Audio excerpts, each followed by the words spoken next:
பிரகலாதன் வந்து ஹிரண்யகசிபு அப்படின்ற ஒரு ராட்சசனுடைய பிள்ளை. அவனுடைய பிள்ளை தான் இந்த பிரகலாதன். அதனால ஒரு நாள் இந்த பிரகலாதன் வந்து குருகுலத்துக்கு போயிட்டு வந்துட்டு இருந்தான். அப்பொழுது இந்த ஹிரண்யகசிபு கேட்கிறானா, பிரகலாதா, நீ குருகுலத்துல கத்துன்றதுல மிகவும் பிடிச்ச விஷயம் உனக்கு என்ன அப்படின்னு சொல்ல இந்த குருகுலத்துல தப்பு தப்பான விஷயங்கள்லாம் சொல்லி கொடுப்பா. ஏன்னா அசுர குரு தானே, அதனால தப்பு தப்பான விஷயங்கள்லாம் சொல்லி கொடுத்துட்டு இருந்தா. ஆனால் இந்த பிரகலாதன் வந்து ஒரு நல்லவன், நாராயணுடைய பக்தன். அதனால நவவித பக்தியை பற்றி கூறுகின்றான்.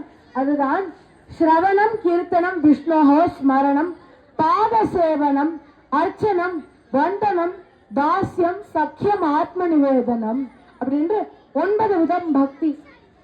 ஸ்ரவணம் என்றால் காதால கேட்கறது. நாம இப்போ பண்ணி கொண்டு இருக்கிறது ஒரு ஸ்ரவண யஜ்ஞம், காதால கேட்டு இருக்கோம். இதுக்கு உதாரணம் யார் அப்படின்னு பார்த்தாலே பிரகலாதனே ஒரு உதாரணம். என்னன்னா, பிரகலாதன் தன் அம்மாவுடைய கர்ப்பத்தில் இருக்கும்போது நாரதர் வந்து பாகவத சப்தாகம் பண்ணிட்டு இருந்தார். ஒரு நாள் என்னாச்சா, கயாதுவுக்கு நாரதர் வந்து சாப்பாடு போட்டார். நம்ம எல்லாரும் சாப்பிட்டதுக்கு அப்புறம் தூங்குற மாதிரி இருக்கும், அதனால அவளும் தூங்கிட்டாளாம். ஆனால் அவர் வந்து பாகவத சப்தம் பண்ணிட்டு இருக்காராம். அவருடைய கர்ப்பத்துல இருக்கும் அந்த பிரகலாதன் வந்து அப்படின்னு அந்த பாகவதத்தை கேட்டு இருந்தாரா. அதுதான் ஸ்ரவணம். இரண்டாவது கீர்த்தனம். கீர்த்தனம் என்றால் பெருமாள் பற்றி, பகவான் பற்றி பாடுறது. நாம் என்ன ஸ்ரவணத்துல பண்ணாமோ, என்ன நம்ம கேட்டோமோ அதை பாடுறது தான் கீர்த்தனம். இதுக்கு எக்ஸாம்பிள் மீராபாய். மீராபாயோட கீர்த்தனங்கள்ல ரொம்ப அழகாக இருக்கும். நம்ம ராஜஸ்தான் சித்தோர்கட் போர்ட்ல போய் பார்த்தா மீராபாயோட கோயில் இன்னுமே இருக்கு. அங்க அழகான கிருஷ்ணரோட மீராபாய் அமர்ந்து கொண்டிருக்கிறார். அவர் வந்து மீராபாய் வந்து கிருஷ்ணருக்கு ஒரு வைஃபா தன்னை நினைத்து கொண்டு அவரை பற்றி கீர்த்தனங்கள் பாடினார். அதுதான் கீர்த்தனம். விஷ்ணுஹோ ஸ்மரணம், பகவானை பற்றி நினைத்து கொண்டிருப்பது. வால்மீகி மகர்ஷி வந்து ராமாயணம் எழுதும்போது அவர் வந்து ராமரை பற்றி சதா அவரை பற்றி நினைத்து கொண்டே இருந்தார். அதுதான் விஷ்ணுஹோ ஸ்மரணம். பாத சேவனம், பெருமாளுடைய திருவடிகளுக்கு பணிவு செய்வது, அது தொண்டு செய்வதுதான் பாத சேவனம். பரதன் தான் இதுக்கு பெரிய உதாரணம். பெருமாளுடைய பாதுகைகளுக்கே பட்டாபிஷேகம் பண்ணி வைத்தார். அதனால பெருமாளுடைய பாதுகைகளுக்கு பாதுகளை தொழுதால் பெருமாளுடைய திருவடியை தொழுத மாதிரி. அர்ச்சனம். அர்ச்சனம் என்றால் பூ சேர்க்கிறது.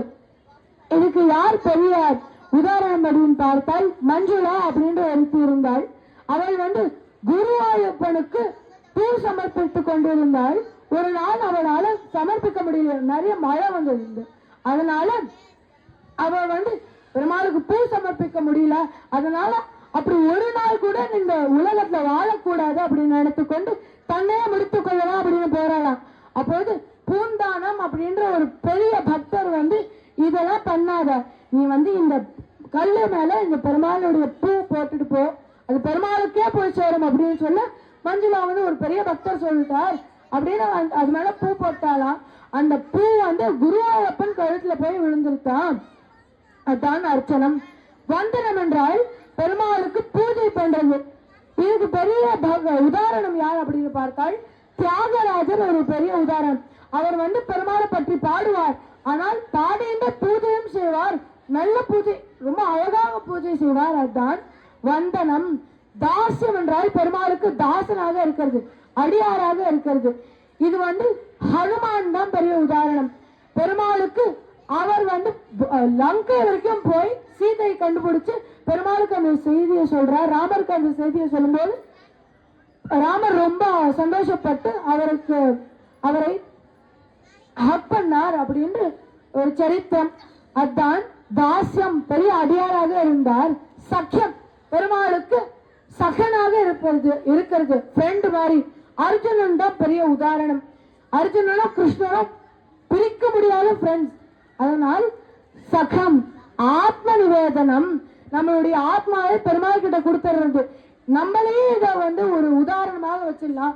நம்ம வந்து நம்மளுடைய ஆத்மாவை பெருமாள் கிட்ட கொடுத்துடலாம். எல்லாம் பாரதியம் அவர் மேல போட்டால் அவர் எல்லாத்தையும் பார்த்துக் கொள்வார்.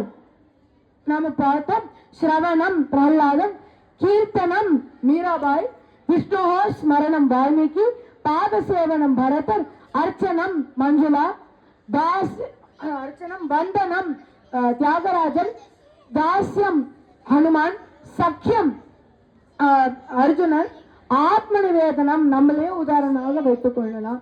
இப்பொழுது நாம் பண்ணி கொண்டிருக்கிறது நவவித பக்தி.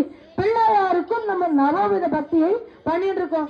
என்னன்னா சிரவணம் அவரை பற்றி கேட்டுட்டு இருக்கோம், கீர்த்தனம் அவரை பற்றி பாடிட்டு இருக்கோம், ஸ்மரணம் அவரை பற்றி நினைச்சுட்டு இருக்கோம், பாத சேவனம் அவருக்கு நம்ம பணிவிடைகள் செய்கின்றோம், அவருடைய திருவடியில் நாம் சேர்க்கிறோம், அர்ச்சனை பண்ணிட்டு இருக்கோம், பூலாம் சேர்க்கிறோம், வந்தனம் பண்ணிட்டு இருக்கோம், அவருக்கு பூஜை செய்கின்றோம், தாசம் அவருக்கு அடியாராகவும் இருக்கின்றோம், சகனாகவும் இருக்கின்றோம்.